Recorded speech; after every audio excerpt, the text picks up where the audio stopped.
जय श्रीमन नारायण। जीवनको अन्तिम सत्य आज यहाँहरू सामु म प्रस्तुत गर्दैछु। भिडियो अलिकति लामो भए तापनि धैर्यतापूर्वक पूर्ण हेरिदिनु होला। र जीवनको अन्तिम सत्य र अन्तिम अमृत भनेर पनि हामी यसलाई भन्ने गर्छौँ। यहाँ चाहिँ सबै चिज छ, जुन चिज हामी जीवनको अन्तिम क्षणमा होइन र आजैदेखि चाहिँ सुरुदेखि नै यो प्रयोग गरिराखौँ है। अब यहाँ चाहिँ हेर्न सक्नुहुन्छ हरेक चिजहरू, जसमध्ये यहाँ चाहिँ यो तुलसी पत्ताहरू छन्। यसमा चाहिँ शालिग्रामको जल छ।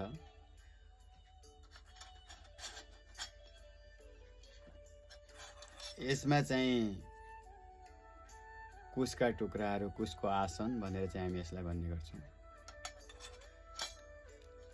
र यसमा चाहिँ गङ्गा जल छ। यो त्यसपछि यसमा चाहिँ श्री तिलक छ र यसमा चाहिँ भगवानको चन्दन छ। र यो सबै हामी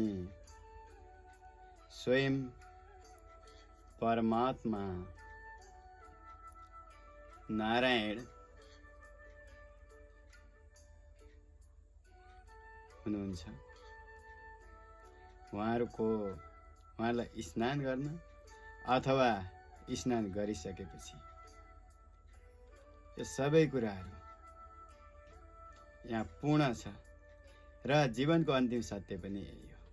जब हामीहरू अन्तिम अवस्थामा पुग्छौँ नि, तब बाहिरको मानिसहरू आएर हामीलाई खुवाउने चिज पनि यही हो। त्यसो हुनाले यो हर हमेसा आजैदेखि आफ्नो सिरानीमा सदा राख्नुहोस् र सम्भव भए हरेक दिन तीर्थलाई अमृत मानेर चाहिँ ग्रहण गर्नु।